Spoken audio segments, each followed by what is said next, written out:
ఏది కావాలనుకుంటే అది నాది అయిపోవాలి. ఎవ్వరడ్డొచ్చినా చంపైనా సరే ముందుకు వెళ్ళిపోతాను. ఎలా చంపమంటావే నిన్ను?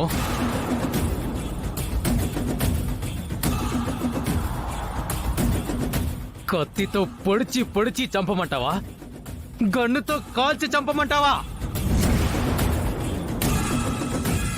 మమ్మల్ని అందరినీ ఎన్నిసార్లు కొట్టిందన్నా, ఎంతలా ఏడ్పించిందన్నా. దీన్ని టప్పని కాలిస్తే టుప్పని పోతుందన్నా. అలా కాదన్నా, దీన్ని కత్తితో కస కస కస కసి తీరా పొడిచి చంపాలన్నా. ఇప్పుడు ఎవడొచ్చి కాపాడతాడో చూద్దామన్నా.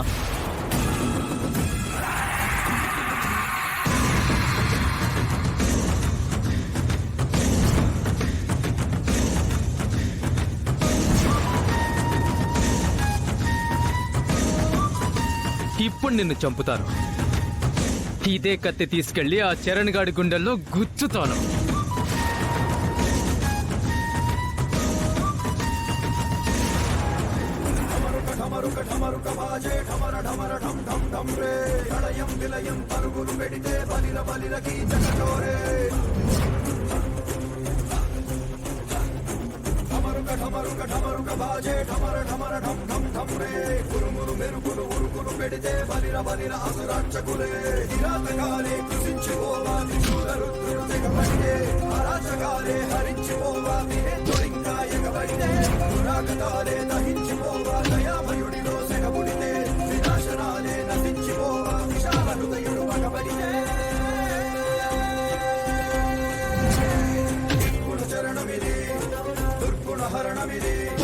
జటాజూటుడే పరాక్రమించిన శ్మశాన క్షేత్రమిది.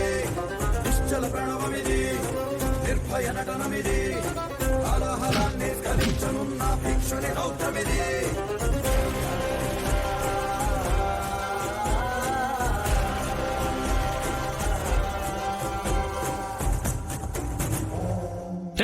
తీసుకురండి రా దాన్ని.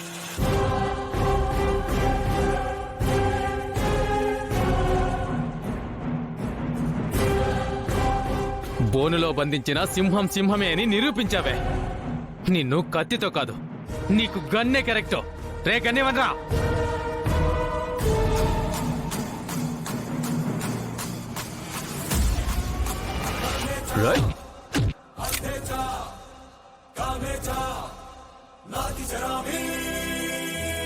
నువ్వు వచ్చావా? దాన్ని చంపిన తర్వాత నిన్ను వేసేద్దాం అనుకున్నాను. ఇప్పుడు ఇద్దరిని కలిపి వేసేస్తా. రారా.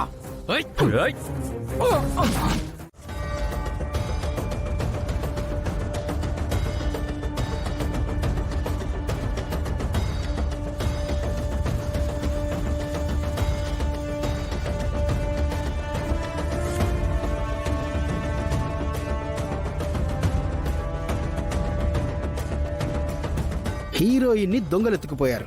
కాపాడడానికి హీరో వెళ్ళాడు. హీరో రాలేదు, హీరోయిన్ రాలేదు. ఇప్పుడు ఈ నిశ్చితార్థం సీన్ ఎప్పుడు చేయాలో, బీభత్సం ఎప్పుడు చేయాలో అర్థం కావట్లేదే. చరణ్ ఇంకా రాలేదేంటి? అదే నాకు టెన్షన్ గా ఉంది. ఆ పల్లవిని వాడు ఏం చేసుకున్నా పర్వాలేదు, చరణ్కి ఏం కాకుండా ఉంటే చాలు.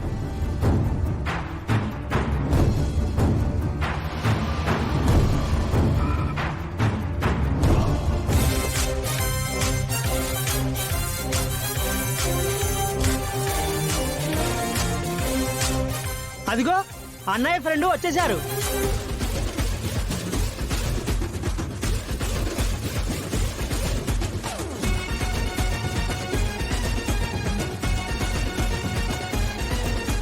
ఒరే చరణ్, నీకేం కాలేదు కదా? ఏం కాలేదమ్మా.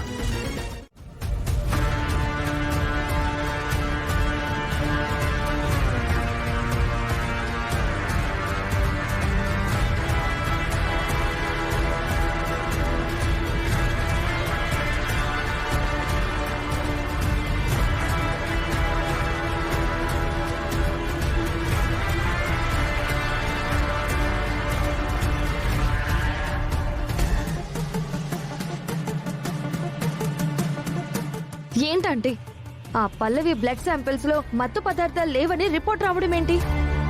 మీరిచ్చిన పౌడర్ అక్షిత కలిపింది. మన కళ్ళ ముందే అది కూల్ డ్రింక్ తాగింది. అంతా మన కళ్ళ ముందే జరిగినట్టుంది, కానీ తేడా ఎక్కడ జరిగిందో అదే మాయగా ఉంది. దీని మాయ అనరత్తయ్య. మంచి వాళ్ళకెప్పుడు ఆ దేవుడెప్పుడు తోడుగా ఉంటూ కాపాడుతాడు అనడానికి నిదర్శనం అంటారు. ఏయ్, అసలు నీ బ్లడ్ శాంపిల్స్ అలా ఎలా వచ్చాయి? డబ్బులిచ్చి వాళ్ళని మేనేజ్ చేసావు కదూ. మనుషుల్ని మాయ చేయడం, చేసిన తప్పులు బయటపడకుండా అవతల వాళ్ళని మేనేజ్ చేయడం మీకు తెలుసు, నాకు కాదు. మీరు మత్తు మందు కలిపిన కూల్ డ్రింక్ ని నేనసలు తాగనే లేదు.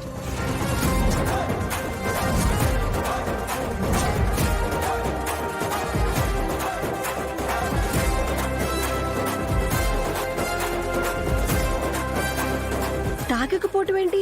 మేం చూస్తుండగానే కదా తాగావు. మీరు చూస్తుండగా నేను మత్తి మందు కలిపిన గ్లాస్ మాత్రమే తీసుకున్నాను. ఆ తర్వాత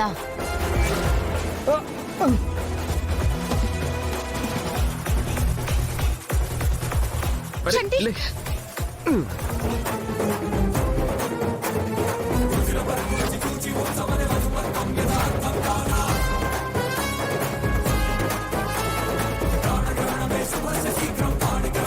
నేను మీ అబ్బాయిని పెళ్లి చేసుకోవడం మీకిష్టం లేక నన్ను చరణ్ కి దూరం చేయాలని ఎన్నో కుట్రలు చేశారు, ఎన్నో మోసాలు చేశారు. అదే మోసంతో మా నిశ్చితార్థాన్ని కూడా ఆపారు. అన్నిటినీ నేను భరిస్తూ వచ్చాను. ఇంత దారుణంగా కుట్ర చేస్తారని నేను కలలో కూడా అనుకోలేదు.